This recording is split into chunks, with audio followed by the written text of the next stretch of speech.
me out as he kept on tooting his horn. I'll show him that a Cadillac is not a car to scorn.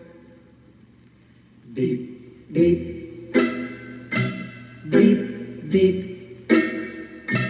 His horn went beep, beep, beep. I pushed my foot down to the floor to give the guy the shake. But the little Nash Rambler stayed right behind. He still had on his brake. He must have thought his car had more guts as he kept on tooting his horn.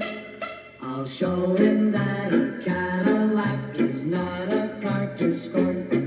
Beep, beep, beep, beep. His horn went beep, beep, beep. My car went into passing gear and we took off at dusk. Soon we were doing 90, must have left him in the dust. When I peeked in the mirror of my car, I couldn't believe my eyes. The little Nash Rambler was right behind. I think that guy could fly. Beep, beep, beep, beep, beep.